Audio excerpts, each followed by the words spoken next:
Jésus, Jésus, Jésus, tu es élevé au-dessus de tout.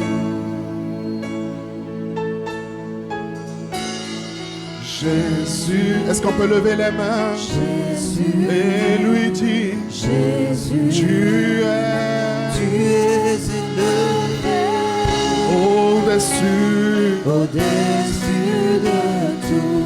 Nous t'élevons, nous te glorifions, Jésus, nous t'exaltons. Jésus, merci pour ce moment, Jésus, merci pour ce temps. Tu es élevé au-dessus de tout. Merci pour ce moment, Jésus, merci pour ce temps, Jésus, merci pour cette grâce. Jésus, tu es élevé au-dessus de tout. Encore une fois, Jésus, Jésus, Jésus, Jésus, tu es élevé au-dessus de tout. Jamais personne ne pourra t'égaler, Seigneur Jésus. Tu es assis sur le trône, ton règne n'a pas de fin. Grand architecte de l'univers, lion de Juda, prosternés nous t'adorons, Jésus-Christ, roi de gloire. Jamais, jamais, jamais, jamais personne ne pourra t'égaler. Seigneur, personne ne peut s'égaler à toi. Personne ne peut se mesurer à toi. C'est toi qui es assis sur ton trône. Pas de fin. Oui, grand architecte de l'univers, lion de Juda, prosterné, oh, roi de gloire.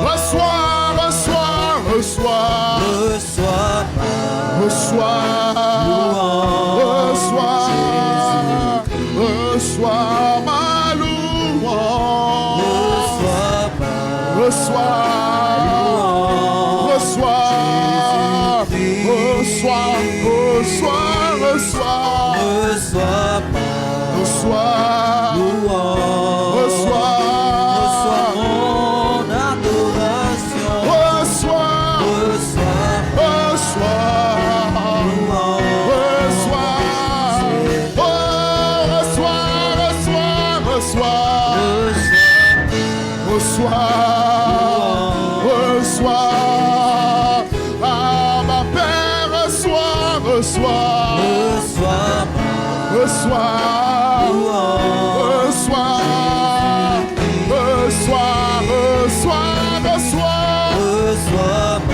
Reçois, Seigneur, notre louange. Reçois notre adoration. Reçois toute l'adoration. Reçois ma louange, Seigneur. Digne, tu es digne. Est-ce qu'on peut juste en chanter avec nos voix?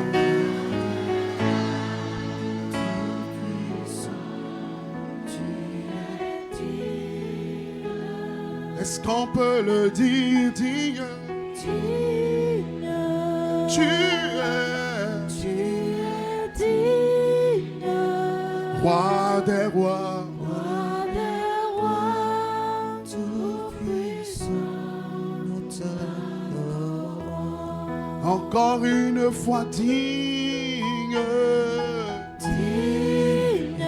moi je te dis que tu es digne.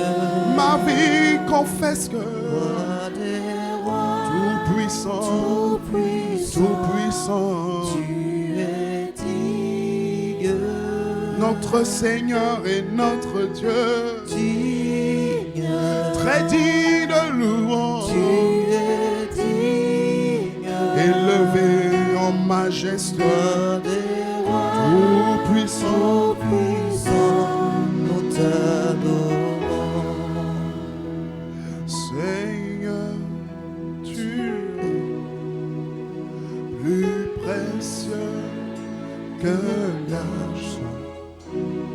Seigneur, tu es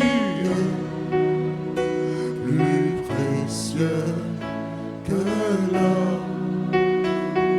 Seigneur, tu es plus beau que le diamant. Et rien ne peut se comparer à toi. Seigneur, tu es, Seigneur, tu es mon époux, mon abri, ma forteresse, mon assurance. Oh, Seigneur, toi mon Seigneur, toi mon Seigneur, toi mon Sauveur, tu es le plus beau, tu es le plus beau. Oh, et nous chantons Alléluia, Alléluia. L'agneau sur le trône. nous t'adorons, nous t'exaltons, nous célébrons, nous célébrons. Oh, Alléluia. Louange au grand roi. Tu es plus que vainqueur, Seigneur de l'univers. Seigneur, merci. Nous sommes reconnaissants. Merci pour ce temps, merci pour ce camp, merci pour ton serviteur, merci pour tes enfants, merci pour cette grâce que tu nous donnes d'être ici ce soir, cet après-midi, afin de pouvoir partager ta parole, afin de recevoir, Seigneur, de toi. Seigneur, je ne suis rien, je ne connais rien, je suis juste un serviteur inutile. Et Seigneur, ma prière, mon désir, c'est que tu te serves de moi pour parler à quelqu'un, pour aider quelqu'un, pour fortifier une personne, pour encourager un frère, pour encourager une sœur, pour amener quelqu'un à s'ajuster, Seigneur, selon la direction, Seigneur, selon le désir de ce que tu veux pour lui en cette saison. Esprit de Dieu, je m'attends à toi, nous nous attendons à toi. Tu as déjà commencé depuis hier. Et ce soir, Seigneur, nous te demandons juste d'ajouter un plus, quelque chose de plus, Seigneur, pour l'avancement de ton œuvre et la construction, Seigneur, des disciples accomplis pour la gloire de ton nom. Nous te bénissons, toi qui le fais infiniment et abondamment au-delà de ce que nous pouvons penser et imaginer. Soit la gloire, l'honneur, l'action de grâce, maintenant et à jamais. Étends ta main de grâce, manifeste-toi. Amen, amen, amen. Amen, amen, amen.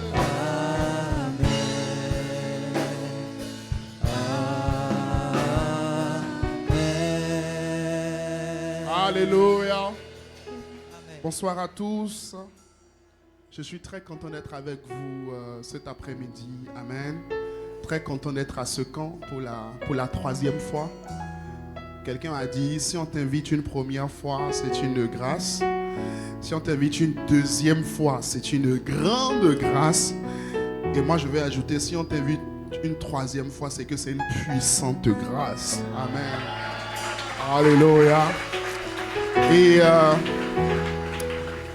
Je ne m'estime pas être le meilleur des prédicateurs. Je suis le plus inutile d'entre eux. L'un de mes nouveaux surnoms préférés, c'est PPI. Petit pasteur insignifiant. Alléluia. Mais je veux vraiment bénir Dieu, être reconnaissant vraiment. Merci pasteur, merci pour la confiance, merci pour l'invitation chaque année à ce programme, à ce camp. Merci à toi aussi qui est là, hein? Chaque année tu es là. Il y a des visages que je peux peut-être reconnaître. Il y en a un ou deux, je vous reconnais. Bon, il y en a d'autres aussi, je ne vous reconnais pas. Alléluia. Ne soyez pas fâchés. Amen. On peut acclamer le Seigneur. Alléluia. Amen. Et pardon pour tout le réajustement que j'ai dû vous faire dans votre programme. Ce n'était pas prévu. Ben voilà, j'ai ressenti le besoin de réaménager mon programme de cette semaine. Et merci beaucoup d'avoir accepté faire ce réaménagement. Amen, amen. Et merci à toute l'équipe de la MDT qui m'a accompagné également. Que le Seigneur vous bénisse. D'excellents fils et filles dans le Seigneur qui me déchargent énormément et qui font le ministère avec moi. Amen. On peut s'asseoir dans la présence du Seigneur. Que le Seigneur vous bénisse. Alléluia. Amen. Alors, j'aime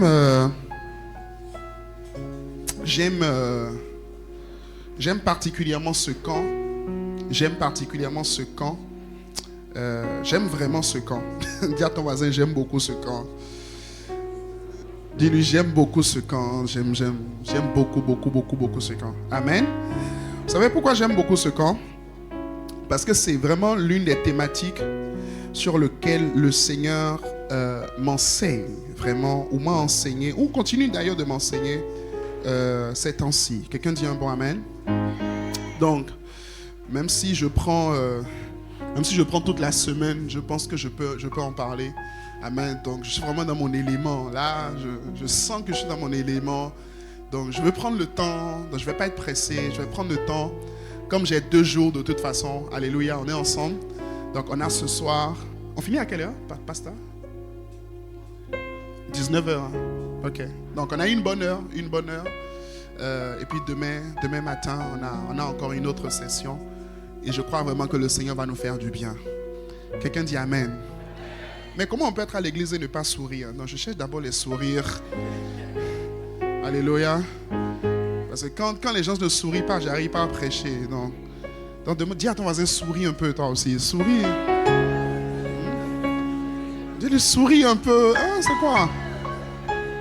Hein? Mais vous êtes en jeûne aujourd'hui? Non, donc, normalement, quand on n'est pas en jeûne, on peut sourire un peu. Ou bien être heureux, être épanoui. Il y a de l'abondance joie dans la présence de Dieu. Quelqu'un dit un bon amen. Et je vous assure, les camps sont importants. Parce que les camps, en vrai, ce que je suis aujourd'hui, par la grâce de Dieu, c'est en grande partie aussi par les camps. Ce qui fait qu'aujourd'hui, j'organise des camps à l'église. Bon, plus forcément sous le même format, mais c'est important en fait les camps. C'est important parce que ça te bâtit, ça construit, ça amène à une certaine profondeur, ça amène à un certain niveau. Alléluia. Donc je veux vraiment que vous puissiez prendre le temps d'aller en profondeur et de vraiment maximiser ce que le Seigneur est en train de faire ici. Amen. Alors la thématique que je dois développer avec vous ce soir et un peu demain, conditions pour être un disciple accompli et les défis du discipolat aujourd'hui. Demain, je dois parler de comment faire de toutes les nations des disciples. Tu vas retrouver ces différents éléments dans les différents points que je vais te donner. Dis un bon amen. Tu vas retrouver ces différents éléments dans les différents points. Suis-moi correctement, on va juste aller quelque part. Alors, je sais qu'il y a beaucoup de bases qui ont été posées hier, parce que j'ai suivi un peu le live d'hier soir. Donc, je suis connecté un peu au camp, avec la prestation du Transform Dance, amen, qui a été magnifique par la grâce de Dieu. Alléluia. Donc, j'étais un peu connecté au message, au temps. Fallait quand même que je suive un peu ce qui est en train de se passer ici. Amen. Donc, je veux ajouter, juste additionner à ce que le pasteur, le père de la maison a commencé depuis hier. Mais avant tout, en fait, les amis, quand on parle de discipolat et quand on parle d'être un disciple accompli, en fait, pourquoi est-ce que c'est si important d'être des disciples? Pourquoi c'est si important pour nous de travailler, de désirer à être des disciples? Premièrement, parce que notre Seigneur Jésus n'a jamais utilisé le mot chrétien. Premier point. Le Seigneur Jésus n'a jamais utilisé le mot chrétien. Jésus n'a jamais dit que nous allons devenir des chrétiens. D'ailleurs, lorsque vous prenez la parole de Dieu, vous avez très peu le mot chrétien dans la Bible. La première mention du mot chrétien, c'est avec l'église d'Antioche, dans Actes chapitre 11, le verset 26. Et c'est parce que les comportements des disciples ressemblaient plutôt à ceux des chrétiens qu'on a fini par les appeler, à ceux de Christ, pardon, qu'on a fini par les appeler chrétiens. Donc dans la pensée même de Dieu, le but de Dieu, c'est pas que tu sois un chrétien. Le but de Dieu, c'est pas que je sois un chrétien. Le but de Dieu, c'est pas juste que nous allions à l'église. Parce qu'on peut aller à l'église sans être véritablement né de nouveau. On peut être allé à l'église sans être véritablement disciple. Et on peut naître de nouveau sans être disciple aussi. Important. Voilà pourquoi le terme, c'est pas seulement disciple, mais disciple accompli. Le mot accompli, en fait, ça veut dire aussi parfait. Un disciple qui est parfaitement à l'image de son maître. Donc la volonté parfaite de Dieu, la volonté de Dieu à l'origine, en fait, c'est pas que toi et moi nous soyons des chrétiens, c'est que nous soyons des disciples. Nous soyons des disciples. Donc Jésus veut que nous soyons des disciples. Il le dit dans Matthieu chapitre 28, verset 19. Il dit, allez et faites de toutes les nations des disciples. Il n'a pas dit, allez et faites de toutes les nations des chrétiens. Il n'a pas dit, allez et faites de toutes les nations des participants à l'église. Mais il dit, allez et faites de toutes les nations des disciples. Donc il est quand même important de pouvoir s'arrêter et de se demander, en fait, cette notion de disciple-là, ce que Jésus nous appelle à devenir, en fait, c'est quoi exactement? Parce qu'avant de devenir quelque chose, il faut déjà comprendre c'est quoi le but. Parce que quand il n'y a pas de destination, il y a une perdition. Quand il n'y a pas de vision, la Bible dit, lorsque le peuple est sans vision, il est sans frein. Un peuple qui est sans vision est sans frein. Donc, qu'est-ce que Jésus m'appelle à devenir? Quand Jésus dit, je veux que vous soyez des disciples et tout disciple accompli sera comme son maître. En fait, qu'est-ce qu'il m'appelle à devenir? C'est quoi le but? Quelle est la personne que je dois devenir? Et j'insiste beaucoup sur le mot devenir. Et c'est très intéressant que chacun d'entre vous, déjà à cet âge, pour la plupart d'entre vous, quand je vous regarde, pour la plupart d'entre vous, vous êtes dans la tranche de la vingtaine et vous commencez votre vie chrétienne. Et c'est très important et c'est très intéressant pour vous déjà de pouvoir bien comprendre ces choses afin que vous ne puissiez pas courir une mauvaise course. Afin que vous ne puissiez pas combattre un mauvais combat. Parce que beaucoup de personnes passent 10 ans dans la vie chrétienne, ils passent 20 ans à l'église, mais en courant et en combattant un mauvais combat. Si l'apôtre Paul dit à la fin de sa vie, il dit j'ai combattu le bon combat, ça veut dire qu'il y a des mauvais combats. Il n'a pas dit j'ai combattu simplement le combat. Il dit j'ai combattu le bon combat. La couronne de justice m'est désormais réservée. Pourquoi est-ce que l'apôtre Paul ne parle pas seulement de combat, mais il parle en fait de bon combat? Ça veut dire qu'il y a certains chrétiens qui combattent, mais qui ne combattent pas le bon combat. C'est pour ça que l'apôtre Paul va dire dans 1 Corinthiens, il dit je ne me bats pas comme battant de l'air. Non, en fait je suis précis dans ce que je veux par rapport à ma vie chrétienne. J'ai un objectif par rapport à la vie chrétienne. L'objectif de la vie chrétienne, c'est pas le mariage. L'objectif de la vie chrétienne, c'est pas le voyage. L'objectif de la vie chrétienne n'est pas le visa. L'église n'est pas une ambassade qui délivre des visas.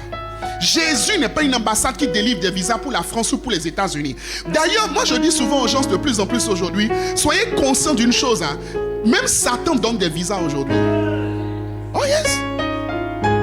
Satan donne des visas. Je réalise de plus en plus qu'il y a des personnes qui n'auraient même jamais dû quitter leur pays pour aller à l'extérieur. Parce qu'il était ici, il était un très bon chrétien, quelqu'un qui craignait Dieu. Dès qu'il allait là-bas, il est devenu quelqu'un de bizarre, pire même qu'un païen. Qu'est-ce qui s'est passé? Il n'a pas compris le but. Vous êtes avec moi? Non, est-ce que vous êtes avec moi? Suivez-moi correctement, je peux vous parler. Il n'a pas compris le but. Il n'a pas compris l'objectif. Beaucoup viennent à l'église, mais ne comprennent pas l'objectif de la vie chrétienne. Je vous dis une chose. Quelqu'un m'a dit récemment, j'étais au téléphone avec lui, l'un de mes fils, et il m'a dit qu'il a constaté que, en fait, en Afrique, que nous avons un christianisme ou une relation avec Dieu qui est beaucoup basée sur les besoins élémentaires. C'est quoi les 5 besoins de l'homme? Doucement, doucement. Se nourrir, se vêtir, se soigner, se loger, s'instruire. Généralement, dans la plupart des cas des chrétiens, en fait, il dit en fait, et c'est très vrai, il dit en Afrique, notre vie chrétienne et notre relation avec Dieu, c'est comme si ça tourne autour de ces 5 besoins. Pourquoi est-ce que la plupart des chrétiens prient, Seigneur, je veux habiller? Tu ne peux pas venir à ce camp juste pour que Dieu te donne l'argent. Oh oh. Écoutez-moi bien. Vous êtes avec moi? Regardez-moi bien. Je vais aller plus loin. Je vais aller plus loin. Tu ne peux pas venir à ce camp juste pour que Dieu te donne de réussir dans tes études. Est-ce que le fait que Dieu te donne de réussir dans tes études, c'est important? Oui, c'est important. Mais ce n'est pas le but ultime de Dieu. C'est pas, qu'est-ce que j'appelle but ultime? C'est-à-dire quand Dieu atteint cet objectif-là, il sait qu'il a gagné avec toi. La plupart des chrétiens, la plupart d'entre nous, on est limité à ça. Se nourrir, se vêtir, se loger, s'instruire, se soigner. Ce qui fait que dès l'instant où quelqu'un commence à avoir un peu d'argent, il ne sent plus le besoin de donner sa vie à Jésus. Et en fait, il ne sent plus le besoin d'être à l'église. Il ne sent plus le besoin d'adorer Dieu. Et on dit même que les chrétiens là, que nous on crie même beaucoup, alléluia, mais qu'il n'y a rien de bon en fait qui sort de nous. Mais en fait, quand on dit il n'y a rien de bon qui sort de nous, on est en train de parler de quoi? On est en train de parler de beaux vêtements, on est en train de parler d'argent, on est en train de parler de money, on est en train de parler de voyage. Mais les amis, lisons véritablement la parole de Dieu. Montrez-moi l'immeuble que Paul a construit. Vous êtes avec moi? La Bible dit, soyez transformés par le renouvellement de votre intelligence. Soyez transformés par le renouvellement de votre intelligence. Et c'est très très bien qu'aujourd'hui déjà vous entendez ces choses. Frère, non, je ne dis pas que ces choses sont mauvaises. Elles sont importantes. Dis-moi un bon amen. Mais ce n'est pas le but. D'ailleurs, quand Dieu donne ces choses-là, Dieu donne ces choses afin que quelqu'un puisse accomplir le but. Oh oh. En fait, le but pour lequel Dieu va te donner la sagesse, c'est pas juste pour que tu réussisses à l'école. Non. Le but pour lequel Dieu va te donner la sagesse, c'est pour que tu réussisses à l'école, afin que lorsque les gens te voient, ils aient envie d'aller vers la source de la sagesse, qui est Jésus. C'est de ça qu'il s'agit. Le but pour lequel tu réussiras à l'école, le but pour lequel tu réussiras à tes études, le but d'un homme, le but en fait d'une personne, c'est d'être un panneau publicitaire pour Jésus. En fait, c'est ça le but. Le but du chrétien, c'est d'être le panneau publicitaire pour Jésus. En d'autres termes, quand quelqu'un va venir te voir, il dit, qui t'a donné ça? Qui t'a fait ça? Qui a fait ça? Qui a fait ça? Tu diras, c'est Jésus. Tu diras, c'est Jésus. Mais les amis, le but de nos prières, ne doit pas être les cinq besoins. Il dit en fait en Europe, que dès que lui il est arrivé en Europe, il s'est rendu compte que quand les 5 besoins de l'homme sont satisfaits, il ne ressent plus le besoin de Dieu. Et il a raison. Il ne ressent plus le besoin de Dieu. Ton voisin est là aujourd'hui. Il semble quelqu'un de très spirituel. Mais si on lui donne 20 millions,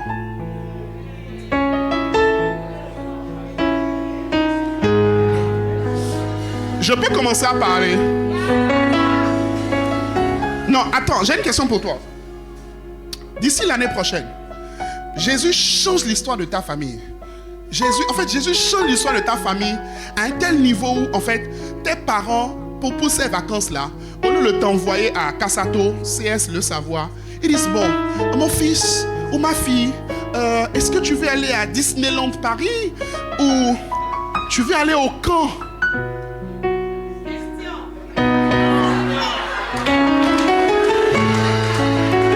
Non, vous êtes avec moi, vous êtes rentrés à la maison. On te dit non, le camp où tu vas là-bas, mon fils, j'ai le choix pour toi. Tu vas à Disneyland Paris ou tu vas au camp? Sois franc. Il a donné la vie à mon âme après train et de souffrance. Calme-toi. Mais en fait, la vérité, c'est que tu es en train de chanter. En fait, tu es en train de dire que, en fait, venir au camp là-bas, c'était la souffrance. Tu es en train de dire, en fait, que venir devant Jésus, en réalité, c'était la souffrance. Les amis, la Bible dit que Moïse, étant devenu grand, a refusé d'être appelé fils de la fille de Pharaon, préférant l'ignominie, préférant, en fait, la bassesse du peuple d'Israël que de la gloire de l'Égypte. Les amis, on n'a pas encore compris ce que c'est le discipulat de notre génération. Et je bénis Dieu pour des plateformes comme celle-ci. On n'a pas compris. Frère, si tu étais à la place de Moïse, jamais tu n'allais laisser. Tu connais le palais. Je pense que l'une des pensées que tous les adolescents, tous les enfants ont à un moment donné ou à un autre, c'est de se demander pourquoi telle personne n'est pas mon papa. Regarde pas ton voisin, tu fais partie des personnes dont je parle. Regarde, c'est de toi que je parle, c'est de toi que je parle. C'est à un moment donné ou à un autre, tout enfant se demande pourquoi telle personne n'est pas mon papa. Surtout quand on vient déposer ton voisin à l'école ou bien au collège ou à l'université en voiture. Et puis toi tu viens en train 11 avec tes deux pieds en avant, marche, en avant, marche. Quand on finit, tu te demandes en fait, Seigneur, qu'est-ce que je t'ai fait? Mais Moïse, fils de la fille de Pharaon, c'est-à-dire prince d'Égypte, quand Moïse se réveillait le matin, c'était quelqu'un qui lui faisait omelette avec pain. C'était quelqu'un qui lui massait les pieds. Peut-être même que c'était quelqu'un qui le lavait même. Pourquoi? Parce qu'il était fils de la fille de Pharaon. En d'autres termes, descendant de Pharaon. Mais la Bible dit que ce n'est pas la foi que Moïse, devenu grand, a refusé. Les amis, l'une des caractéristiques des disciples, c'est de refuser. Je ne suis pas encore dans mon message. J'essaie d'introduire. Je n'ai même pas encore commencé à prêcher. Je suis dans l'introduction de l'introduction. Mais je coule selon l'esprit. Parce que le plus important, ce n'est pas les nôtres. Le plus important, c'est ce que l'esprit dit à l'église. Regarde, lisons ensemble. 1, 2, 3, allons-y. C'est par la foi que Moïse, devenu grand, refusa d'être appelé fils de la fille de Pharaon. Oui, continue. Et même mieux. Et quoi? Oh, moi je croyais que la foi donnait seulement visa. Je croyais que la foi donnait seulement mariage. Je croyais que la foi donnait seulement l'argent. Mais la foi ne donne pas seulement visa. La foi ne donne pas seulement mariage. La foi donne aussi la maltraitance. La foi donne aussi la maltraitance. Ça veut dire que les disciples, en fait, c'est des personnes qui acceptent que dans leur processus de disciple-là, il y a une forme de souffrance qui est attachée, en fait, au fait d'être chrétien, d'être né de nouveau, de donner sa vie à Jésus. Il y a une forme de souffrance. Les amis, look, écoutez-moi. Si quelqu'un vous prêche la gloire sans vous prêcher la croix, la personne vous a trompé. Si quelqu'un vous prêche la couronne de gloire sans vous prêcher la couronne d'épines, la personne vous a trompé. On dit non, si tu as la foi, tu vas être guéri. Si tu as la foi, tu vas voyager. Si tu as la foi, tu vas faire ceci. Mais la Bible dit aussi que ce n'est pas la foi que quelqu'un a été maltraité. Le problème, c'est qu'on a arrêté Hébreux 11 au début. Il faut pousser un peu Hébreux 11, Hébreux 2. La Bible dit que ce n'est pas la foi qu'ils ont été sciés. Ce n'est pas la foi qu'ils ont été découpés. Ce n'est pas la foi, certaines personnes ont été jetées dans les fosses aux lions. Pour qui? Pour le nom de Jésus. Les amis, notre génération, si on ne devient pas de véritables disciples et que nous ne comprenons pas le disciple-là, on n'est pas prêt pour les persécutions à venir.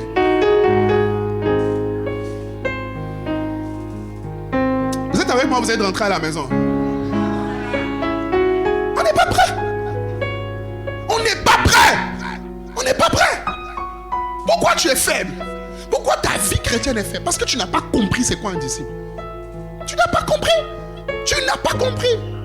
Beaucoup veulent juste. En fait, il ne s'agit que d'eux. Écoutez aujourd'hui nos sujets de prière.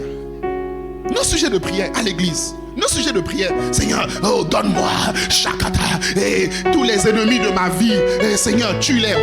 Ok. Il n'y a pas de problème. Je ne suis pas contre le combat spirituel. Je suis d'accord pour le combat spirituel. Mais le combat spirituel n'est pas tout l'évangile. Il y a un moment où tu t'assois et tu dis, Seigneur, je te veux toi. Je veux ta gloire. Je veux ta présence en ma vie. Sois réel dans ma vie. Viens transformer dans ma vie. C'est quoi tes projets à toi? C'est quoi ton cœur à toi? C'est quoi tes désirs à toi? Quelles sont les choses que je dois souffrir? Quelles sont les choses que je dois traverser? Si mes amis doivent m'abandonner, je vais t'en parler demain, le renoncement. Si mes amis doivent m'abandonner parce que je t'ai suivi, bye bye, que mes amis m'abandonnent parce que je t'ai suivi. Si on doit se moquer de moi parce que je t'ai suivi, qu'on se moque de moi parce que je t'ai suivi. Un jour, un jeune est venu me voir et ne venait plus à l'église. Je dis, pourquoi tu ne viens plus à l'église? Pourquoi tu ne t'attaches plus à Dieu? Il dit, non, dans le milieu où il travaille, beaucoup de personnes ont commencé à le traiter d'impuissant parce que lui, il ne couche pas avec les filles, il ne couche pas avec les femmes. Donc en fait, lui, il se sent frustré parce qu'on l'a traité d'impuissant. Je lui ai posé une question. Je lui ai dit, premièrement, est-ce que toi tu es impuissant? Non, tu n'es pas impuissant. Donc tu n'as pas à démontrer ta puissance à quelqu'un juste pour plaire à la personne et vivre dans le péché. Quelqu'un qui fait ça, c'est qu'il n'a pas compris qu'il est un disciple.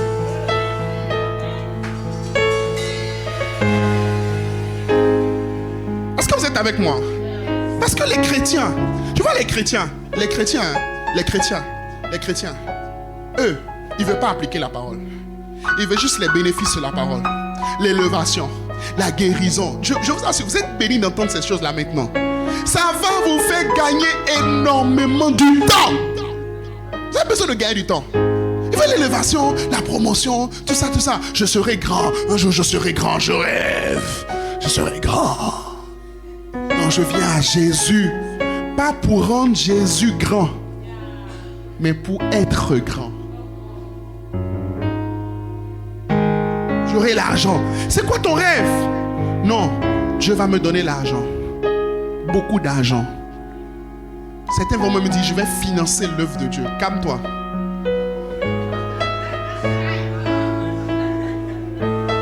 Calme-toi. L'expérience m'a montré que ceux qui financent véritablement l'œuvre de Dieu, ce n'est pas ceux qui ont beaucoup d'argent. Non, l'expérience m'a montré. Ma petite expérience m'a montré que ceux qui donnent véritablement à l'église, ce n'est pas ceux qui ont beaucoup. Ceux qui donnent, ce n'est pas d'abord le fait d'avoir beaucoup qui fait qu'on donne. C'est le fait d'abord d'avoir le cœur de Dieu. Le cœur de Dieu. Le cœur de Dieu. Même si ton petit déjeuner, tu n'arrives même pas à donner la dîme. Et c'est toi qui veux nous blaguer que tu veux être millionnaire pour le royaume. Faut laisser.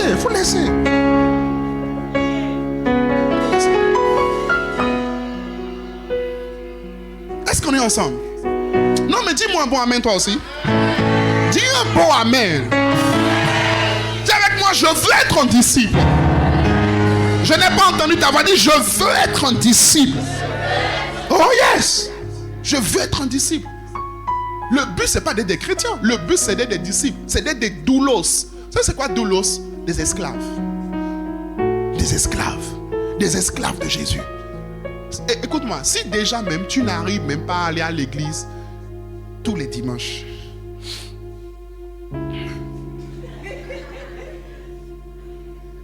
soit parce que tu n'as pas l'argent, soit parce que tu es fatigué, soit parce que l'église est loin.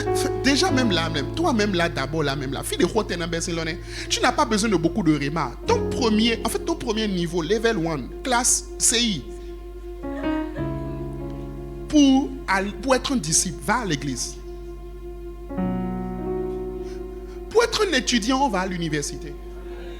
Pour être un écolier, on va à l'école. Pour être un militaire, on va au camp. Pour être un informaticien, on va à l'école d'informatique. Pour être un disciple, on va à l'église.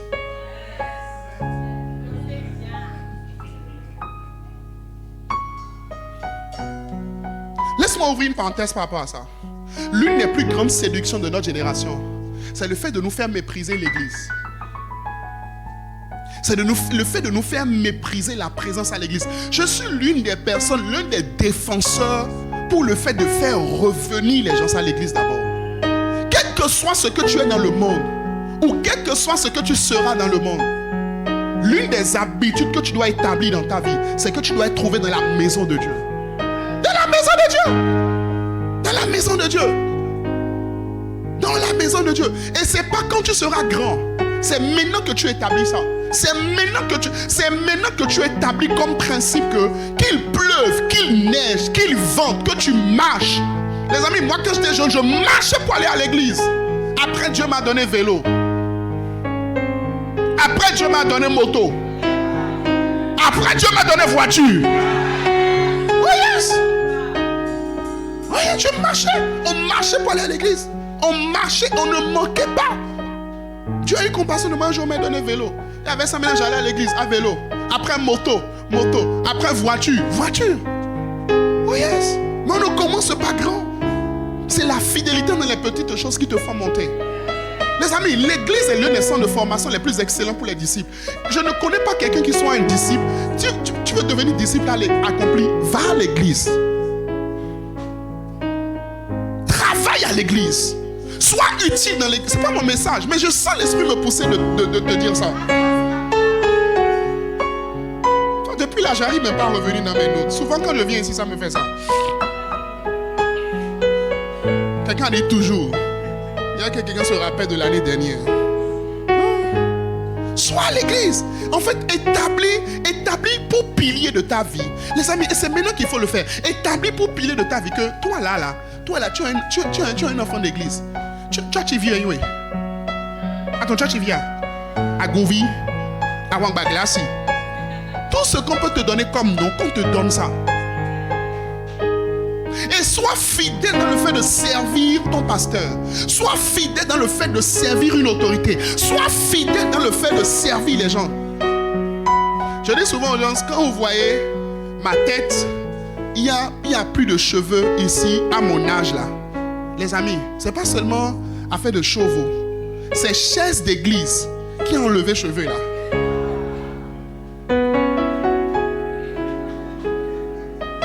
Ceux qui ont beaucoup de cheveux ici, je me demande si vous transportez des chaises d'église.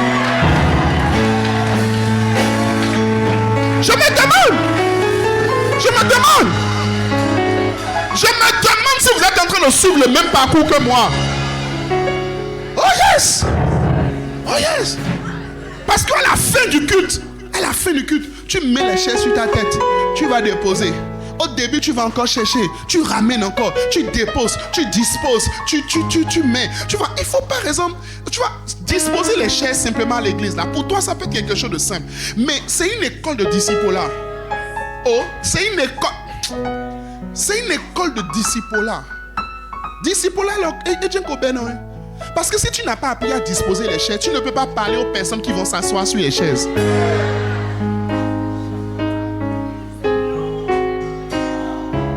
Non, moi, j'ai l'onction. Oh, Dieu m'a montré. Pasteur, j'ai vu. Je voyais un ange venir.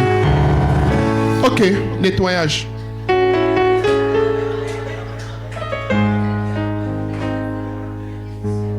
Je parle à deux personnes. Ok, nettoyage des toilettes.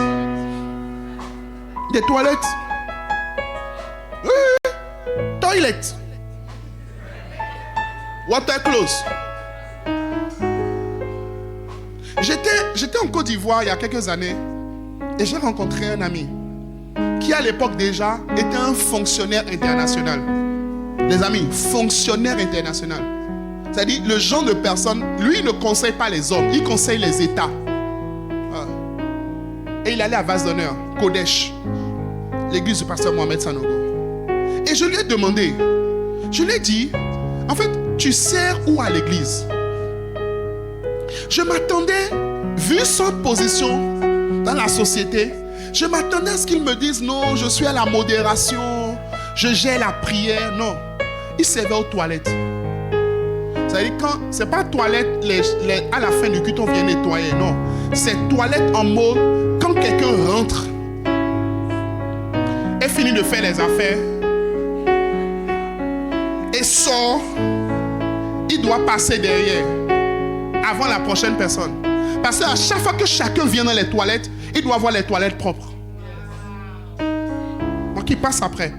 Donc tu imagines en fait, tu es habitué à aller dans les hôtels 5 étoiles. Et le travail qu'on te donne dans la maison du Seigneur, c'est water close. C'est toilettes. Comment tu vas te sentir? Vous voulez devenir des disciples accomplis? Acceptez les petites tâches et faites-les avec joie. Aujourd'hui où je parle, quasiment 9 ans après, il est le pasteur en second de toutes les églises Vase d'honneur Sénégal. Il est pasteur en second. Il est le numéro 2 des églises Vase d'honneur au Sénégal. Mais il a commencé où? Fonctionnaire international. Aux toilettes. Demande à ton voisin, toi là, tu travailles où même?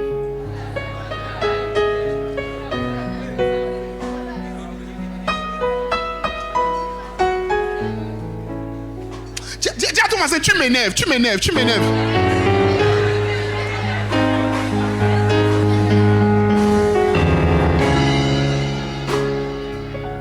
Alléluia. Non, dis-lui encore, tu m'énerves, tu m'énerves. Yeah. Vous ne devenez pas des disciples juste avec les discours. Vous devenez des disciples en payant le prix. Et en commençant tout petit. En commençant tout petit. Un disciple, c'est quelqu'un qui est soumis à un maître. Et on est soumis au Seigneur Jésus, mais on est soumis aussi à nos pasteurs. Et c'est comme ça que le caractère de Christ est formé en nous. Tu vas venir un jour, on va crier sur toi. Tes pieds vont trembler comme ça.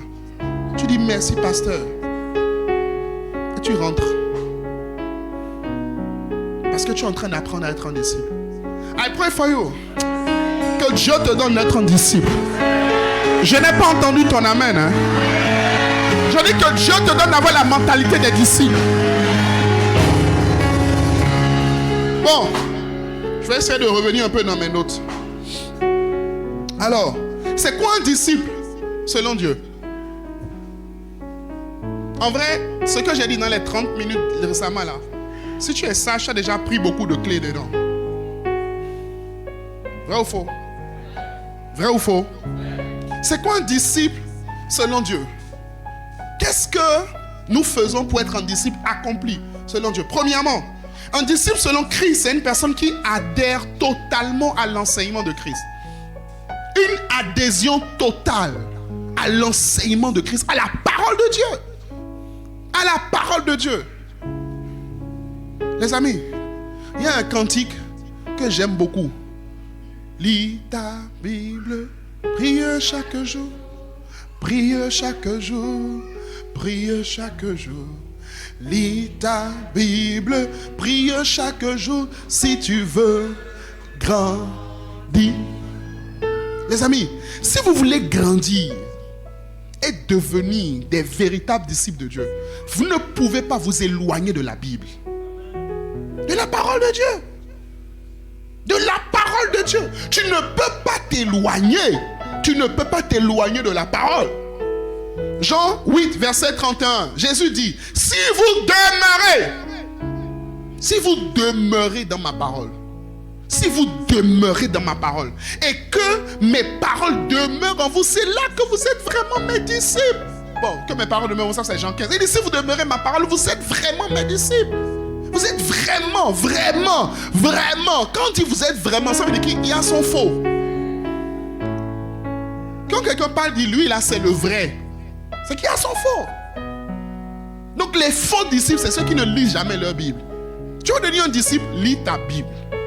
Tu as commencé à lire ta Bible. Il y en a même qui sont venus au camp même là. Ils n'ont même pas de Bible.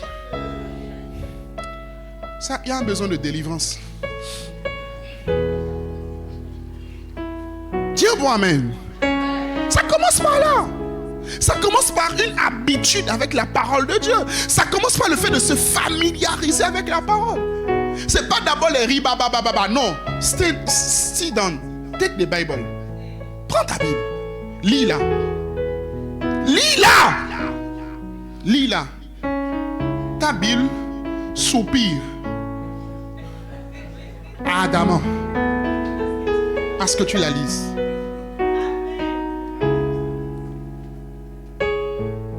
Dis-moi moi-même. En fait, ce que beaucoup de jeunes, beaucoup de personnes n'ont pas compris. Souvent, je reçois cette question. Beaucoup de personnes disent, comment je fais pour avoir une vie de prière? Ou encore, beaucoup sont désolés de ne pas avoir de vie de prière. La vérité, c'est que l'une des caractéristiques de toutes les personnes qui n'ont pas de vie de prière, c'est qu'ils n'ont pas de vie de parole. Si tu n'as pas de vie de prière, c'est que tu n'as pas de vie de parole. Parce que les deux vont toujours de pair. Sinon, tu veux prier quoi si ce n'est pas la parole de Dieu? Maintenant, comment veux-tu prier si tu n'as pas la parole? Au commencement n'était pas la prière. Au commencement était la parole. Je peux répéter ça? Je peux répéter ça? Au commencement n'était pas la louange. Au commencement n'était pas la prière. Au commencement était la parole. Les amis, et dans les temps où nous sommes, si vous ne connaissez pas sérieusement votre Bible, on va vous tromper. Vous allez être séduit. Oh, je vous dis la vérité, vous allez être séduit. J'ai lu où avez-vous entendu un jour dans un pays où tellement en fait la persécution est grande? Est-ce que vous savez que le fait d'avoir une Bible, la possibilité d'avoir une Bible, c'est une grâce? C'est une grâce.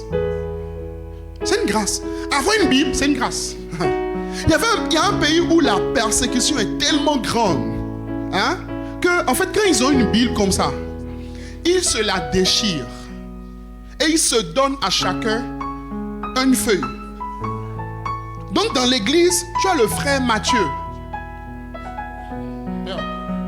Non, le frère Matthieu c'est qui? C'est pas qu'il s'appelle Matthieu, mais le frère Matthieu en fait, il a mémorisé le livre de Matthieu.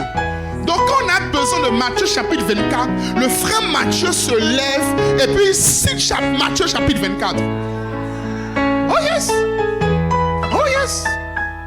Il cite Matthieu 24. Pendant ce temps, il y a des gens ici qui ne connaissent même pas Philémon.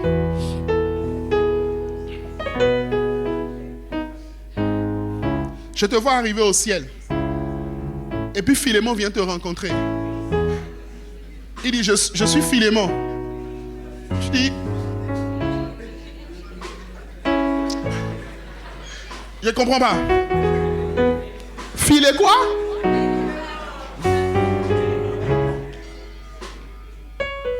Devenez des amoureux de Dieu si vous voulez des disciples. Des amoureux de la parole de Dieu. Je n'ai pas entendu ton amen. Je dis, j'ai pas entendu ton amen. Et un disciple, je l'ai dit, un disciple adhère totalement à l'enseignement de son maître. Totalement. Totalement. Il y a des gens qui sont sélectifs dans la parole qu'ils veulent appliquer. Ils disent non, bon. Alors. Et c'est comme ça qu'ils veulent commencer maintenant à trouver des traductions qui ne sont pas la traduction. En fait, quand Dieu voulait dire ça, il ne voulait vraiment pas dire ça. Ce qu'il voulait vraiment dire.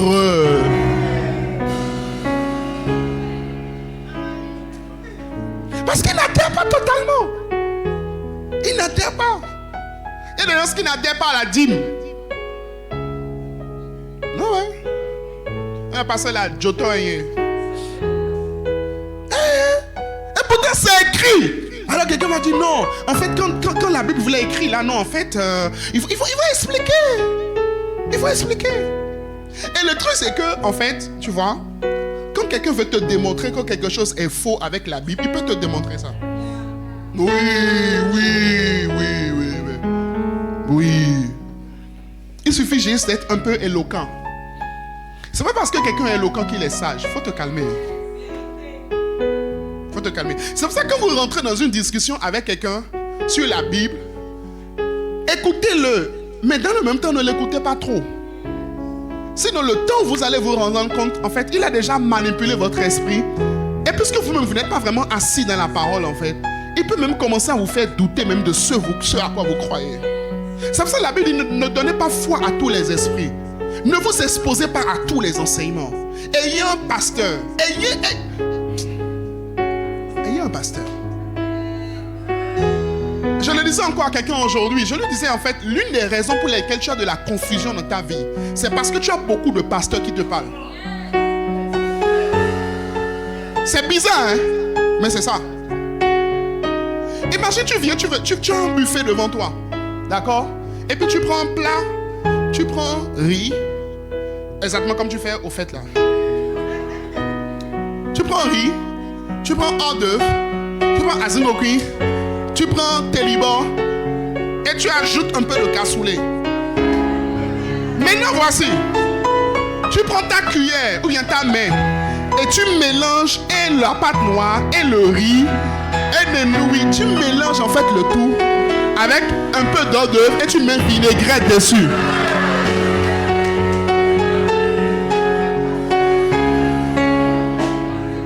Donc est-ce que tu peux manger ça? Non, je dis est-ce que tu peux manger ça? Tu peux pas manger. Est-ce que la nourriture, l'eau d'œuvre est bonne? Oui. Est-ce que le riz est bon? Oui. Est-ce que la pâte noire est bonne? Oui. Est-ce que la pâte blanche est bonne? Pourquoi on est nous tous vivants?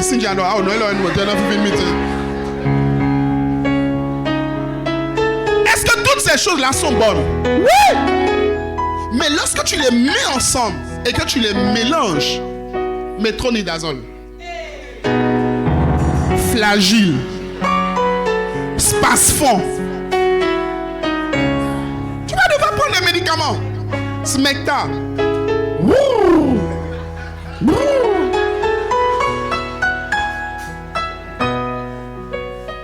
Tiens bon amen. Maintenant voici un deuxième exemple. Tu vois, tu as ton enfant, tu mets ton enfant au monde. Et puis l'enfant vient à la maison. Il est un enfant. Il a 3 mois. Et puis tu prépares une bonne sauce graine. Avec beaucoup de viande.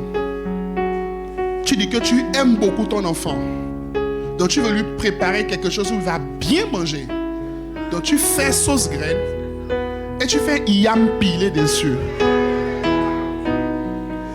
Écoute, si tu vois quelqu'un venir donner à un enfant de 3 mois yam pilé sauce graine, et puis la personne te dit que non, que lui là, il a passé beaucoup de temps pour préparer ça. Comment tu vas l'appeler? Sorcier. Alors azéto.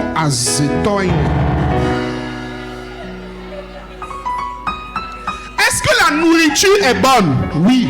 Mais est-ce que c'est la bonne nourriture pour cet enfant? Non. Parce que ce n'est pas la nourriture adaptée à lui. C'est la même chose dans le monde spirituel. Tu dois manger la nourriture qui est adaptée à ton âge, à ton besoin, à ton niveau spirituel. Et Dieu a déposé cette nourriture-là dans la main d'un papa. Oh.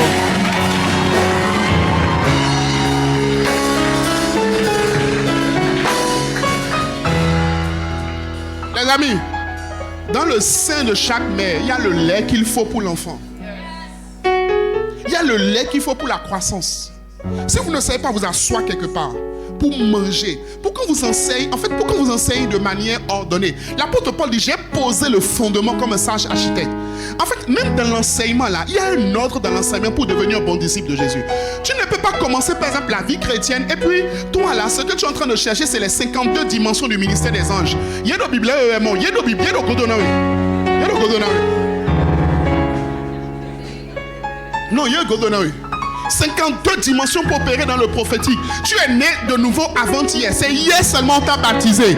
Et toi, les enseignements qui t'intéressent en fait, c'est comment tourner l'eau en vin. Continue. Tu n'as rien compris.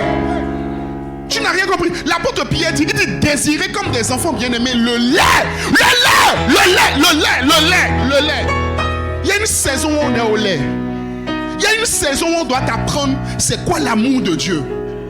On doit t'apprendre la justification en Christ. On doit t'apprendre la délivrance par le sang de l'agneau. On doit t'apprendre le renoncement aux œuvres mortes. On doit t'apprendre la sanctification. On doit t'apprendre le salut par la grâce. On doit t'apprendre ces choses-là d'abord.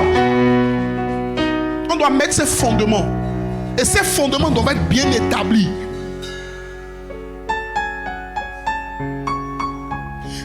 Quelqu'un récemment sur internet disait que pourquoi est-ce que lorsqu'on évangélise les gens, on leur demande de venir à l'église, on les invite à l'église, on les force à venir à l'église. Je dis mais en fait vous n'êtes pas sages. Écoutez, la plupart d'entre vous ici là, quand tu étais au CI, c'est toi qui as choisi ton école?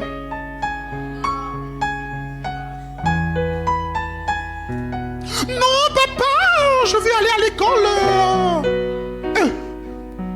C'est quand tu es allé même devant l'école là même là que tu sais que c'est là-bas on doit te mettre.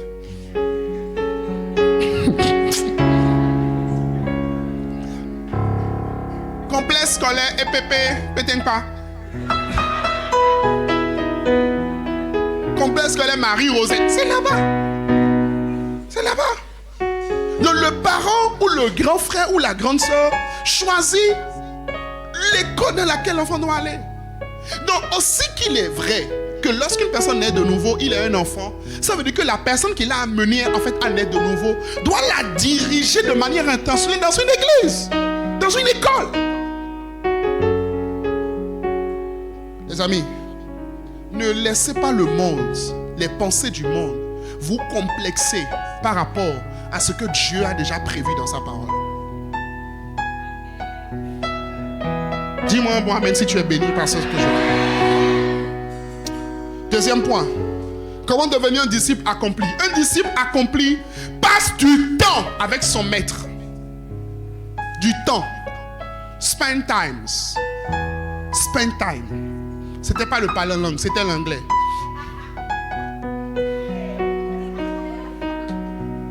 C'est quelqu'un qui allait à un entretien d'embauche. On lui a demandé combien de langues il parle. Il dit le français et le parler en langue.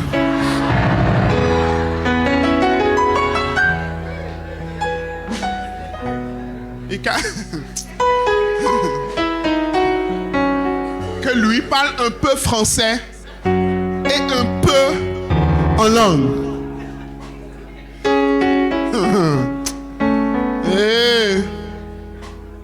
Donc, les amis, les disciples passent du temps avec leur maître.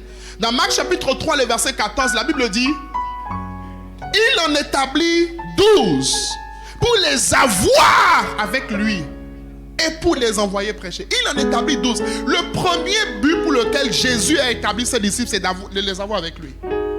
Spend time. Les avoir avec lui. Avant de les envoyer prêcher. Ne va pas prêcher si tu n'as pas été avec lui. Can I say it again? Ne va pas prêcher si tu n'as pas été avec lui. Maintenant, imagine, tu as un ami.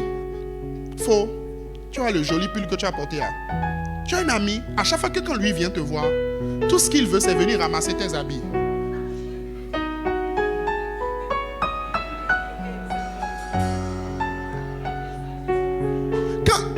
À chaque fois que quand tu le vois là, lui là, tout ce qu'il veut, il dit, oh, à la 9e.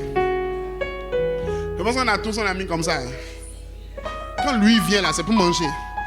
C'est pour manger. Il y a des amis, quand tu vois leur appel, c'est parce qu'il a besoin d'argent. Il a besoin de toi. Et il y a des chrétiens aussi comme ça. Quand ils prient, c'est parce qu'ils ont un problème. Seigneur, aide-moi. Et puis le ciel dit, ah, d'ailleurs, il y a 5 béliers. Qu'est-ce qu'il veut cette fois-ci? 1000 francs pour acheter à checker. Qu'est-ce qu'il veut cette fois-ci? L'élévation. Qu'est-ce qu'il veut cette fois-ci?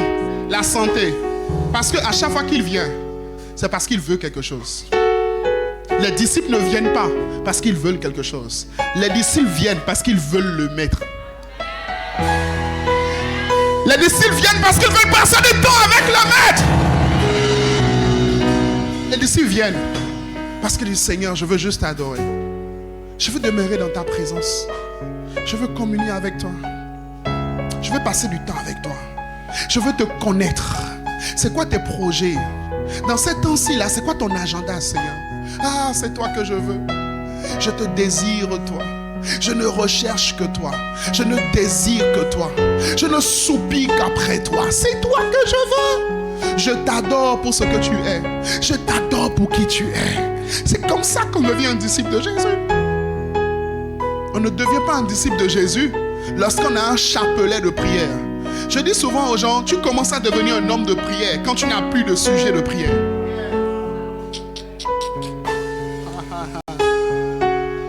Tu commences à devenir un homme de prière lorsque tu n'as plus de sujet de prière. Lorsque ton sujet de prière, c'est Dieu. Lorsque tu lui dis, ce que nous voulons, c'est toi. Chez la rose. Ce que nous voulons, c'est toi. Abba, Abba, Abba. Ce que nous voulons, c'est toi. Oh, oh, oh, oh. Ce que nous voulons. Est-ce que tu peux soupirer pendant une minute? Ce que nous voulons, c'est toi. Oh, moi, ce que je veux. Oh, ça, c'est la prière des disciples. Ça, c'est la prière des passionnés. Ce que je veux. ce que nous voulons. Oh, ce que nous voulons. Oh, ce que nous voulons.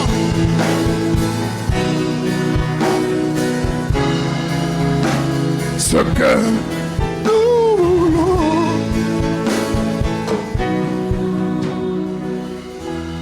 Assois-toi pendant un instant. Wow. Yeah, continue à jouer. Écoute, si tu n'as pas développé ce cœur-là, tu ne vas pas tenir longtemps dans la vie chrétienne. Je vais t'expliquer. Parce que tu vois, dans la vie chrétienne, il y a des exaucements. Dis-moi amen. Il y a des percées. Dis-moi amen. Il y a des délivrances. Dis-moi amen. Il y a des guérisons. Dis-moi amen. Mais dans la vie chrétienne aussi, il y a des coupes qu'on appelle des coupes amères. Il y a des temps où c'est dur. Il y a des temps où c'est la galère. Il y a des temps où tu peux perdre un proche, tu peux perdre un ami, tu peux perdre un parent. Tu as prié, tu as jeûné, tu as intercédé, tu as crié à Dieu. Tu as utilisé toutes les techniques de prière que tu connais. Mais tu ne vois rien. On ne gagne pas toujours dans la vie chrétienne. On perd aussi. On perd. On perd. On perd. On ne devient pas un disciple si on n'a pas perdu. Je vais t'en parler demain matin si Dieu me fait grâce. On ne devient pas un disciple tant qu'on n'a pas perdu. On ne devient pas un disciple tant qu'on n'a pas renoncé. On perd. On perd. Parfois même Dieu t'a parlé. Tu as entendu Dieu. Dieu t'a dit, ce projet-là, vas-y. Et puis quand tu rentres dedans, tu sens comme si le cœur de Dieu a changé. Tu sens comme si Dieu a bougé. Ah, mais Seigneur, tu m'as dit. Il dit, oui, je t'ai dit. Mais le plus important, c'est pas ce que je te dis. Le plus important, c'est de me suivre moi. Parce que tu peux suivre sa voix, alors que sa voix n'est plus là-bas. Mais quand tu n'as pas appris à être un disciple de Jésus, quand tu n'as pas appris à souffrir avec lui, quand tu n'as pas appris à le bénir dans les bons comme dans les mauvais moments, quand tu n'as pas appris à rendre grâce en toutes choses, car c'est à ton égard la volonté de Dieu en Jésus-Christ, quand tu n'as pas appris à soumettre ton âme par l'action de grâce, par la reconnaissance dans les bons comme dans les mauvais moments, c'est comme ça que beaucoup de personnes perdent la foi. Les amis, je dis souvent une chose, les amis, il y a beaucoup de personnes aujourd'hui qui sont des féticheurs, mais qui ont été plus chrétiens que nous. Il y a beaucoup de personnes aujourd'hui, même certains parents, qui aujourd'hui sont dans le monde, mais qui ont été plus chrétiens que nous. Qu'est-ce qui s'est passé? On ne leur a pas expliqué que le chemin de la vie chrétienne, c'est pas seulement un chemin de bonheur. Dans le jour où ils ont rencontré le malheur, le jour où ils ont rencontré un coup dur, le jour où ils ont perdu un proche, le jour où il n'y a pas eu quelque chose, ils ont dit, moi, j'abandonne tout. Je laisse. Je m'en vais. Cette histoire de chrétien, ça ne marche pas. Cette histoire de foi, ça ne marche pas. Parce qu'ils n'ont pas compris. Ils n'ont pas compris c'est quoi être un disciple. Ils n'ont pas compris que être un disciple, c'est rendre grâce à Dieu dans les bons comme dans les mauvais moments. Ils n'ont pas compris. Ils n'ont pas compris comment quelqu'un comme Paul, pendant qu'il était dans la prison, il écrit et il dit réjouissez-vous. Il dit réjouissez-vous. Comment tu peux dans la prison et tu dis je me réjouis. Je me réjouis de mes faiblesses. Comment tu peux te réjouir alors que tu es en prison? Comment tu peux te réjouir alors que tout va mal? C'est parce qu'il a compris. Ce que nous voulons, ce que nous voulons, c'est toi. Ça c'est pas pour tout le monde, non, ça c'est la prière des amoureux. Ce que nous voulons, ah ben, ce que nous voulons.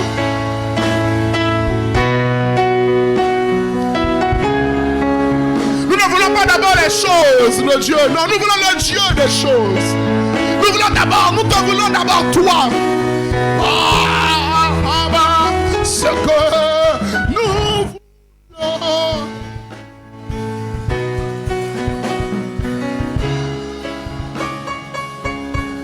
Ce que nous voulons.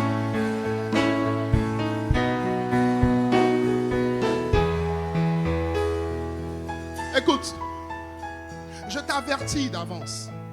Je ne suis pas en train de prophétiser le malheur, non, mais je suis en train de t'avertir. Il faut que je sois vrai avec toi.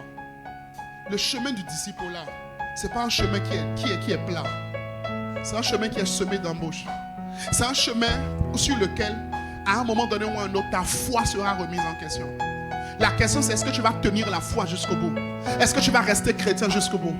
Même quand tu vas finir ce travail et que peut-être l'emploi va venir 1 an après, peut-être 2 ans, ça peut arriver. On ne sait pas. Notre prière, c'est que ça arrive tôt, mais ça peut ne pas arriver tôt. Qu'est-ce que tu vas faire? Qu'est-ce que tu feras?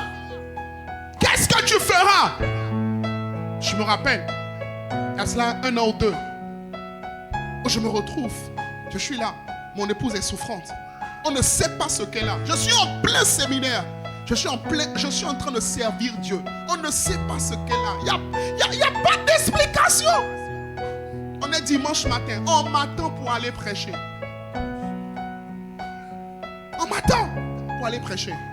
Mon épouse est là, elle est couchée. Le docteur me dit, il faut qu'on aille faire une IRM. Il faut qu'on aille voir. Peut-être qu'il y a un caillot dans son cerveau. Peut-être qu'il y a quelque chose, je ne sais pas. Je ne sais pas. Ah. Et là, je dis au docteur, quel que soit ce qu'il y a, on m'attend. Je vais d'abord prêcher. Je vais d'abord servir Dieu. Parce que rien ne m'empêchera de le servir. Oh, rien ne m'empêchera de le servir. Rien ne m'empêchera de lui obéir. Rien ne m'empêchera de faire sa volonté. Ça, c'est la vie d'un disciple. C'est pas pour les chrétiens. C'est pour les disciples. Et je rentre dans la douche. Et sous la douche, je me mets à pleurer. Je pleure. Je dis, Seigneur, je ne comprends pas. On a quand même marché par la grâce de Dieu. Tu vois, quand c'est comme ça, tu commences à regarder en arrière. Tu veux regarder tes bonnes œuvres. Tu veux commencer à dire au Seigneur, ah mais Seigneur, on a quand même marché dans la sainteté. On a marché dans la pureté. On t'a honoré. Pourquoi est-ce que ça nous arrive? Mais j'ai refusé de remettre en doute et de remettre en question les projets de Dieu pour ma vie et pour mon foyer. J'ai dit, Seigneur, je te servirai. Je te servirai. Je te servirai toute ma vie. Dans les bons comme dans les mauvais moments, je te servirai. Quel que soit ce qui se passera, je te servirai. Même si c'est dur, moi, je te servirai. Pourquoi? Je t'appartiens. Je t'appartiens. Jusqu'au jour Tu reviens. Jésus, Je t'appartiens.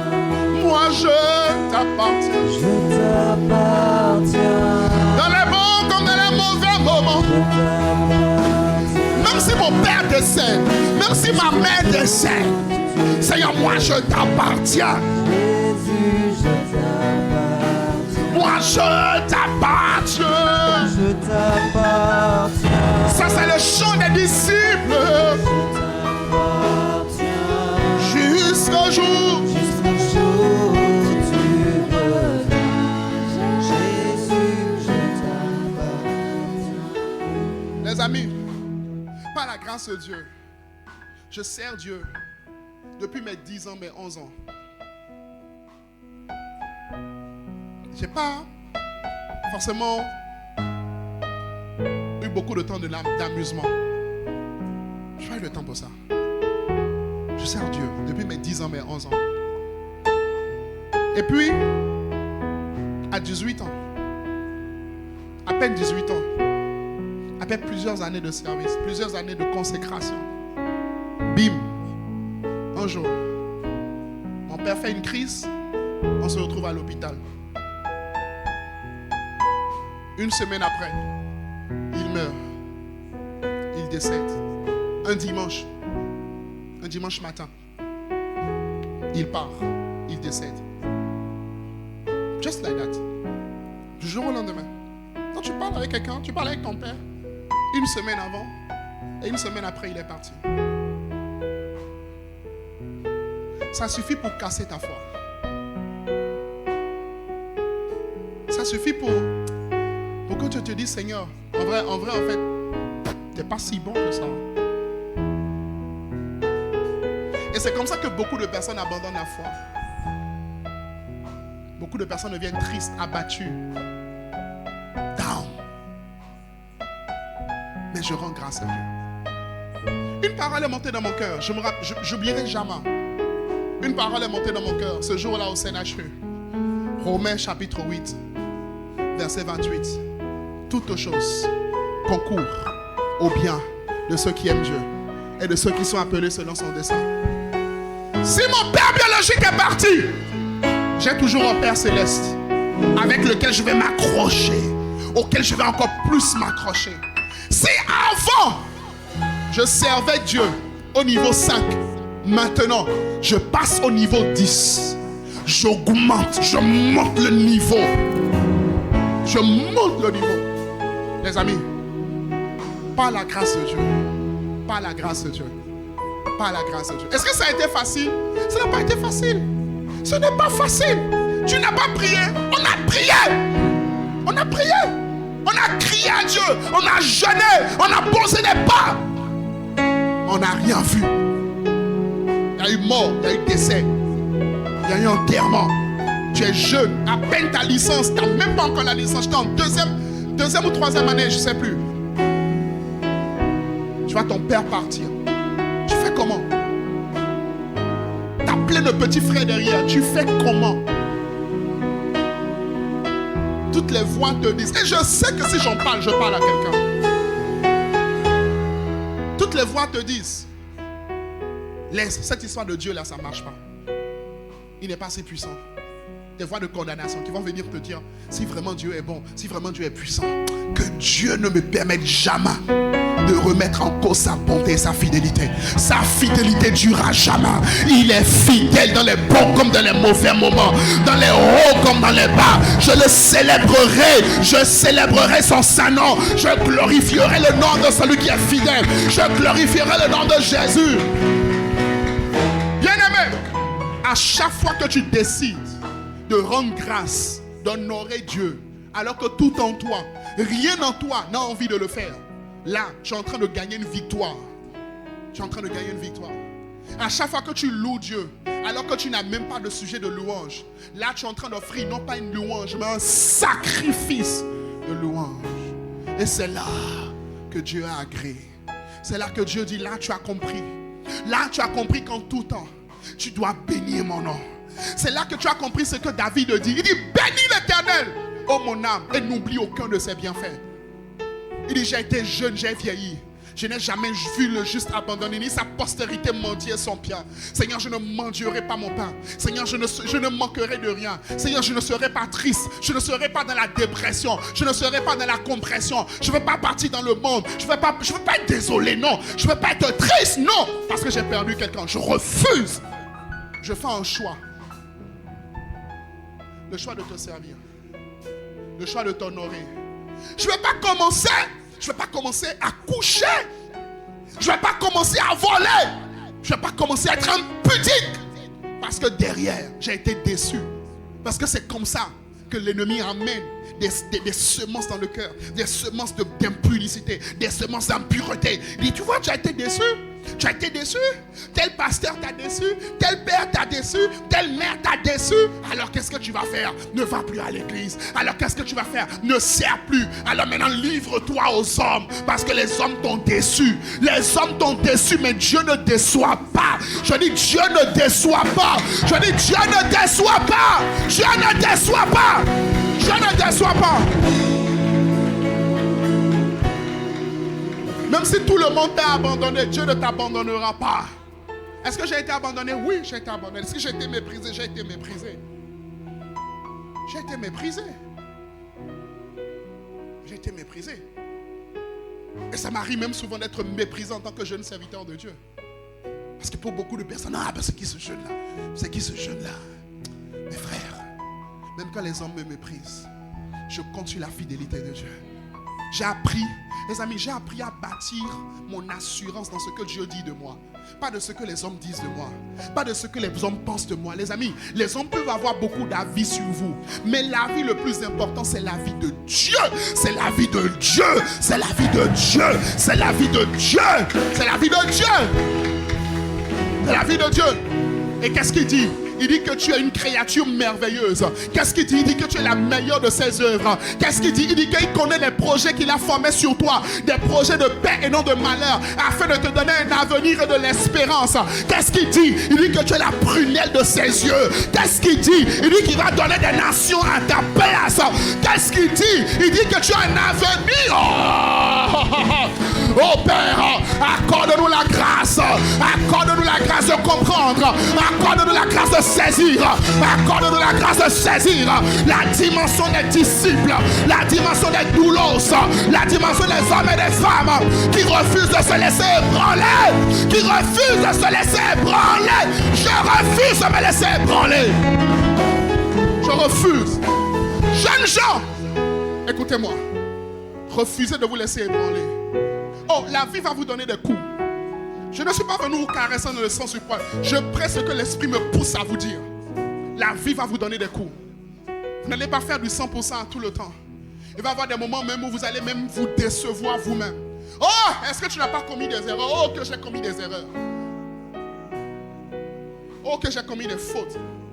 Oh, que parfois que j'ai gaffé. Malgré que j'étais même déjà serviteur de Dieu, malgré que je servais même à l'église, mais arrivé de tomber, mais arrivé de gaffer, mais arrivé de faire des erreurs, mais arrivé parfois de me regarder dans le miroir et de me demander qu'est-ce que tu es en train de faire. Mais dans tout ça, à un moment donné, j'ai dit Seigneur, je crois en ta parole, je n'abandonnerai pas, je ne délaisserai pas. Ta parole est vraie et ta parole sera vraie dans ma vie. S'il y a une chose qui est fausse, ce sont mes conceptions. Aujourd'hui, je n'y arrive peut-être pas, mais j'y arriverai par ta grâce. Aujourd'hui, je n'y arrive pas, mais je sais que quelque chose a déjà commencé à l'intérieur de moi. Je ne suis pas parfait. Je suis encore dans l'alcool, je suis encore dans la drogue, je suis encore dans le sexe, je suis encore dans la médisance. Mais je suis convaincu, je suis convaincu, je suis convaincu, je suis convaincu que celui qui a commencé cette belle œuvre en moi, il est juste et fidèle pour la rendre parfaite pour le jour de Christ. C'est pour ça que je n'ai pas peur. C'est pour ça que je ne juge pas quelqu'un quand il a un défaut. C'est pour ça que je ne juge pas les gens quand ils ont des défauts. Je ne juge pas les gens quand ils n'arrivent pas encore à appliquer la parole. Tout ce que je leur demande, c'est de demeurer dans la présence de Dieu. C'est de demeurer dans la parole de Dieu.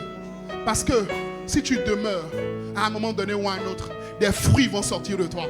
Qu'est-ce qu'on appelle les fruits? La sainteté va sortir de toi. La pureté va sortir de toi. Le cœur de Dieu va sortir de toi. Tu vas voir le cœur de Dieu transparaître. Tu vas voir l'amour de Dieu transparaître. Tu vas voir le pardon de Dieu transparaître. Tu vas voir la joie de Dieu transparaître. Tu vas voir la paix de Dieu transparaître. Mais pour ça, il faut que tu demeures. Tu dois rester accroché. Tu dois t'attacher à lui. Pas comme les chrétiens, mais comme les disciples. Où tu dis, Seigneur, ton pied, mon pied. Là où tu iras, j'irai. La dimension des Ruth qui dit ton Dieu sera mon Dieu. Là où tu meurs, je mourrai. Je m'attache à toi. Oh, je t'en supplie. Je t'appartiens. Oh, est-ce qu'on peut soupirer après Dieu? Ça, c'est pas juste la prière, non, ça, c'est le soupir. Ça, c'est le cri. Est-ce que je peux entendre quelqu'un? Ça, c'est pas le genre de prière où tu fais assis en étant correct, non. C'est le genre de prière où tu es désespéré. C'est le genre de déclaration où tu dis, Seigneur, moi je t'appartiens. Moi je t'appartiens. Moi je t'appartiens. Oh, oh, oh, oh, oh. Moi je t'appartiens. Je t'appartiens. Ne me laisse pas où je suis. Je t'appartiens. Laisse que ton cœur soit formé en moi. Je suis en toi. Je ne compte pas partir. Je ne compte pas repartir à ce que j'ai vomi. Je ne compte pas repartir à ce que j'ai abandonné. Je ne compte pas repartir au monde. Non, je décide de m'attacher à toi. Je décide de m'enraciner en toi. Jésus, je t'appartiens. Moi je t'appartiens. Je t'appartiens. Je t'appartiens. Je t'appartiens. Laisse que ton cœur soit formé en moi. Laisse que ta nature soit formée en moi. Laisse que ton cœur. Oh, oh, oh. Moi je t'appartiens. Je t'appartiens. Jusqu'au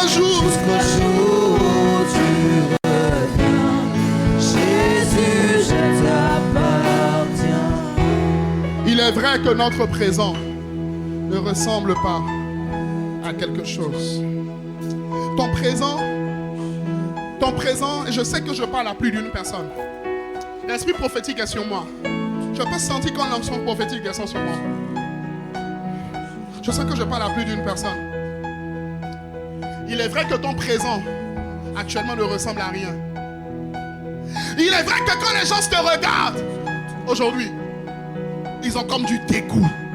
Ils te disent, lui là, tu es même venu à ce camp. En fait, le fait que tu sois venu à ce camp, c'est comme un dernier acte d'espoir. C'est comme si on t'a envoyé et on a dit, bon, au moins va là-bas. Et puis on va voir au moins si quelque chose va sortir de toi. Mais je viens t'annoncer que tu es à la bonne place. Je viens t'annoncer que tu es au bon endroit. Je viens t'annoncer de la part du Seigneur que tu es au bon endroit. Je viens t'annoncer de la part du Seigneur que ici, ta vie va changer. Je viens t'annoncer de la part du Seigneur que ici, une histoire nouvelle va commencer par être écrite. Je viens t'annoncer de la part du Seigneur qu'il y aura un avant et qu'il y aura un après. Je viens t'annoncer de la part du Seigneur. Je viens t'annoncer que ta vie ne finira pas dans la désolation. Ta vie ne finira pas dans l'opprobre. Ta vie ne finira pas dans la honte. Ta vie ne finira pas dans la compromission. Ta vie ne finira pas dans l'embarras. Je viens annoncer au nom de Jésus que ta vie finira avec la gloire de Dieu. Ta vie manifestera sa gloire. Tu deviendras un disciple affermi. Tu deviendras un disciple accompli. Et tes disciples vont sortir de toi. Tes disciples vont sortir de toi. Tes disciples vont sortir de toi. Je dis des disciples vont sortir de toi. Des nations vont sortir de toi. Des peuples vont sortir de toi. Des églises vont sortir de toi. Au nom puissant de Jésus, j'annonce et je prophétise en ce jour, au nom de Jésus, l'onction de Dieu descend sur toi.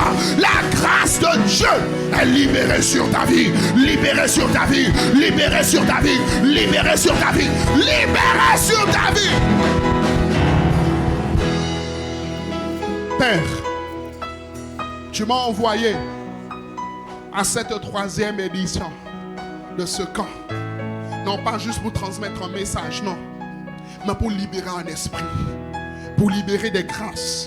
Pour libérer des faveurs. Oh Père, la grâce d'un cœur entier à Dieu. La grâce d'être amoureux de Dieu. Tel que tu m'as saisi depuis ma jeunesse. Tel que tu m'as saisi, Seigneur, depuis que je ne te connaissais même pas. Tel que tu m'as saisi depuis mon bas âge. Je prie dans le nom de Jésus pour celui qui lève les mains et qui crie à toi ce soir. Seigneur, saisis également mon frère. Saisis également ma soeur. Saisis également mon frère. Saisis également ma soeur. Saisis une personne en ce lieu. Saisis une personne aujourd'hui. Saisis.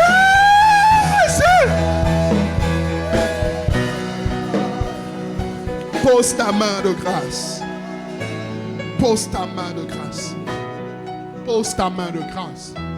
Suscite, Seigneur, un cœur de disciple, un cœur de conquérant, un cœur audacieux, un cœur qui est attaché à toi.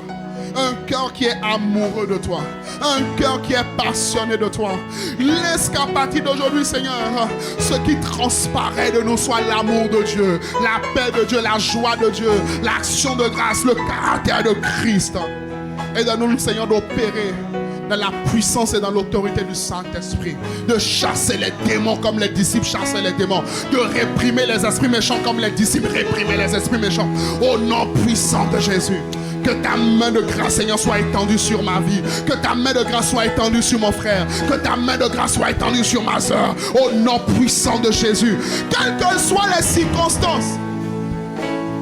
Quelles que soient les circonstances que Satan utilisait afin de pouvoir bloquer mon frère, afin de pouvoir bloquer ma soeur. Au nom de Jésus. Maintenant, au nom de Jésus. Ces circonstances-là maintenant cessent. Au nom de Jésus.